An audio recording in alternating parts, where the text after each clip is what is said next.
The views, opinions, and representations expressed on the Night Dreams Talk Radio Network and its website are those of the hosts, guests, and participants, and are not necessarily those of or endorsed by the network, its affiliated stations and broadcasts, the management, other hosts, or advertisers of the network. The shows found on the Night Dreams Talk Radio Network can, but do not necessarily, promote any particular lifestyle, belief, religion, political affiliation, or other personal practice. These shows are for entertainment purposes only, and are not intended to treat, diagnose, and or claim any cure of disease or condition, or give any medical or legal advice. Your Saturday paranormal psychic and ghost hunter on Night Dreams Talk Radio Network, James CREACHBAUM. Hello. This is James CREACHBAUM Jr., and this is Paranormal Talk on Night Dreams Talk Radio. Hello, everyone. And hey, without further ado, let me introduce my guest. Here she is, Christina Auman. How you doing, Christina? I'm good. How are you doing, James?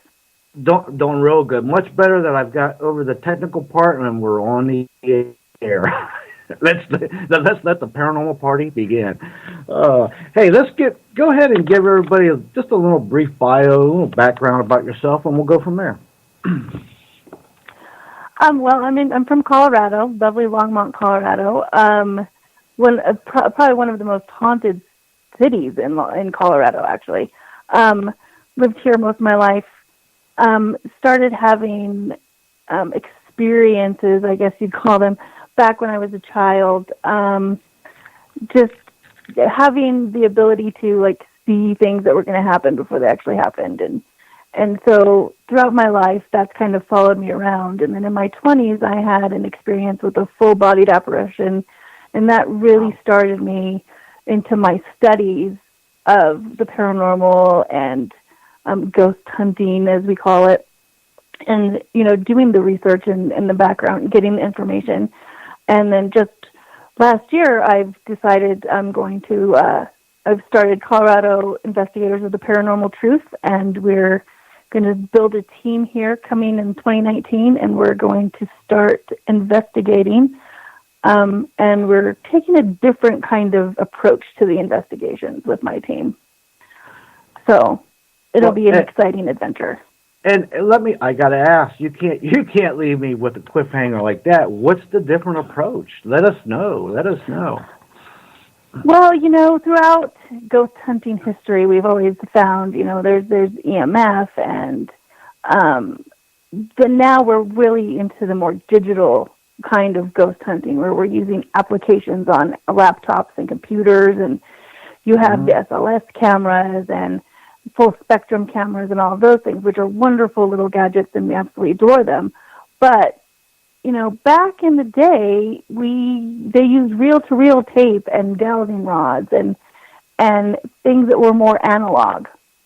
And so my team, we approached the situation with using both forms of investigation tools. So it's really great when you get a dowsing rod that crosses with the answer yes, and an EMF detector that spikes red at the same time. So you're kind of getting that double, that reinforced information. Like, this is actually happening, where we're getting it not just digitally, but analog as well. I couldn't agree more. And I've been doing that same type stuff all throughout my career. I like to try to get many different ways to validate the same thing. And when you can do that, that just adds more clout to your evidence. And I love it. Old school, new school, and I mix in a little bit of my psychic ability, mix all three together. You can't really put much on paper with psychic stuff, but the digital and the analog stuff, it's a different story. I love it. I hope you have much success. So, it's great when you have a psychic medium with you, and she's explaining things and talking about what she's seeing, and you're able to ask questions and, again, get that backup information. Like, yes, the recorder's picking up the EMF detectors spiking, and the recorders are picking up EVP, and so you're getting all of this evidence, and you're getting it on camera. So it's kind of like, okay, so you could debunk one thing, but it's really hard when you have multiple sources all at the same time giving you the same information. True, true, and I know you as well as me throughout your career of investigating. There is plenty and plenty of personal experiences, but that's again, unfortunately, it falls back to he said, she said. But when you've got something that you can say, hey, here it is, here's the video, here's the audio, or if you got two different pieces of equipment, or even three, even if you can do it, to show proof of one event that happened, that's fantastic, man. That's good stuff. And I love it's that. amazing. And I love that approach.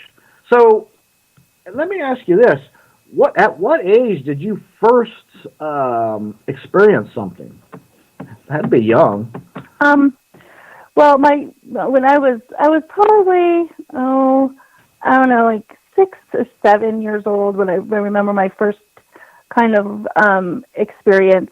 I get what I call, like, if you've ever been on a roller coaster, when you hit that high point right at the beginning, and just as you're going down that hill where your stomach kind of turns, that's kind of the feeling that I get. Okay. And it always happens usually around bad things.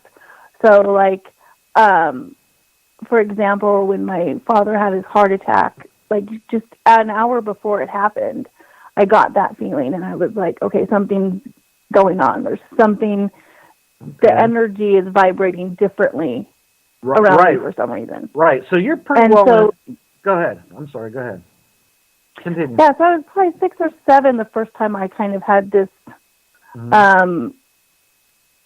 nausea, I guess you would call it. Right, yeah. And shortly thereafter, my younger brother had gotten injured, and he was outside playing. And so that was kind of the first time I remember, like, that was kind of weird that it coincided. Oh, wow. With that incident. And as soon as he was, as soon as we found him and he was kind of calmed down and everything, that feeling goes away.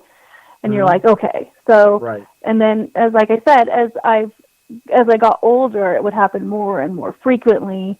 The biggest one that really got me was when I was a teenager in high school. We used to have this youth group teenage night thing that we did on Fridays.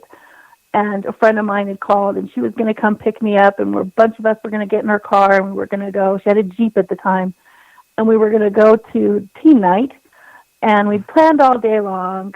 And just before she was ready to come get me, she called, and she had said, hey, I'm on my way. And I got that feeling in my stomach, and I was just like, I'm not going to go. I'm really not okay with going right now. I've changed my mind. And that evening, they all got in a car accident. Oh my! And they rolled the Jeep. So you know what that's called, right? That's your guides telling you, trying to protect you, giving you your gut feeling, your instinct, whatever you want to call it. But that's your guides telling you, hey, look, man, you need not get on that ride because, well, look what happened. Yeah, and so that was kind of the epitome of okay, this is something that I really need to start paying attention to.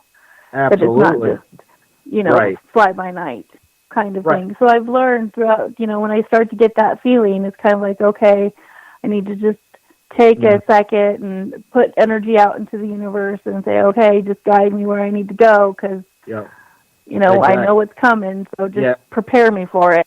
Yeah, and one of the strongest pieces of advice I give anybody, investigators or whatever, even if you're not psychic, you all have abilities, you just don't know it. But if your gut feeling is telling you something isn't right, or don't do it, or don't go in here, don't go, listen to it. There's a reason for it. Listen to it. Don't let it happen, then learn a rough life lesson. Just listen to your gut feeling for real. I mean, really. And you're a perfect example. Right. I'm sure your gut tells you a lot.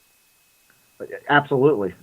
Listen, I live my life by it at this point in my life. Believe me. If it says if I'm ready to leave somewhere and it says I don't feel right about it, I'll wait a few minutes. Maybe there was going to be a wreck at an intersection or something. I don't know. I just go with it. So it helps me on investigations. Keeps me from falling through old rotted out floors or what. I don't know, but yeah. I'm all for it. Watch out for those rotted out floors. Oh, people walking around in the dark can get kind of dangerous. I gotta ask you. Hey, listen, I've been in a lot of places, and people don't realize. When you go in some of these old places, the floors are rotten. There's black mold, mold, all kinds of stuff. There's rats, there's vermin, there's varmints, there's cockroaches, there's bed bugs. You name it. I'm sure you've come across these things. There's dangers to this investigating stuff. Yeah. On those investigations, you have to be careful because it's not just the spirits that seem to be out to get you sometimes. Well, I gotta listen. You might bring home not just a spirit, but maybe a bed bug and a little cock of the roach, if you know what I mean. You gotta watch what you're doing there. You go to investigation. You gotta it take gives a new meaning to the word. Gives a new meaning to the word cleansing before and after an investigation. Yeah, absolutely, and the new meaning to the word attachment. You may get a little bed bug or cock of the roach that come home with you. Next thing you know, like, hey, where'd these little road runners come from, man? It's like you got to bring some raid with you. I've seen some bad stuff. I've been in places I'm like, oh hell no, I'm not going in there. Not because of the spirits, because of the bugs. That's incredible. Oh my goodness. Let me ask you this. Go ahead. I was going to ask you. I don't like the spiders. The spiders are like the worst. And you know what? I forgot all about the spiders. I forgot all about them. I've had them crawl down my shirt and everything else. It's like, what the? I come here and investigate spirits. I'm getting attacked by insects and spiders. Oh yes, mosquitoes, all kinds of things. Right. People don't realize there's a lot of things you got to watch out for. Hey, let me just stop here real quick and tell everybody that's watching on Facebook Live. Hey, go on over to www.nightdreamstalkradio.com and tune in to the rest of our conversation with Christina Auman. Man, you do not want to miss this. Hopefully come on over and watch us. Okay, Christina, go ahead. What were you saying? Well, anything that you want to ask. Okay. No, like I said, just with the investigations, again, one of the things I tell people all the time, they're like, oh, what's it like to investigate haunted houses or, places? And I was just like, one thing you have to know as a paranormal investigator, that you spend a lot of time sitting alone, completely quiet in the dark. You know what? It's funny funny you say that, but sometimes it's so boring. You may sit there. Look, it's like sometimes being a deer hunter. You may sit there for 3-4 hours and nothing comes by. You may sit there for a whole night. Nothing's predictable. You never really know. You never know if they want to come out and play, talk to you, communicate, or what's going on. Nothing's written in stone. That is for sure. Oh no, most definitely not. You can't always. And it's just like with the living. The dead don't always want to participate. Well, that's the thing. The living and the dead. You got to deal with both of them at times. I tell you. Let me ask you this: whenever you're going to get your team together, I'm curious, how many members would you like to have on your team? To do what you want to do. Well, ideally, I like to have a small source group, about 6 investigators. And then I also like to have. There's always those few that can't participate in every investigation. So I usually have 4 or 5 participants, I guess you call them. They're kind of backup. So they may not have experience with all of the equipment, and they may not be, really, truly into the investigation thing. But sometimes, and no offense to any ghost hunters or paranormal investigators, but sometimes you really just need somebody to walk around with the camera. Yeah, just be a cameraman. You just need that body. Right. You just need a body, or I need you to sit here with this recorder and just ask questions in this room all by yourself. No, listen, totally. Yeah, I totally get it. I understand totally. And plus, if you got somebody who can do that, you can put more of your focus on the investigation of your environment around you. Your senses can be focusing on catching evidence. I totally get that. And so much of the evidence is caught after the fact. I mean, very rarely. I mean, we've always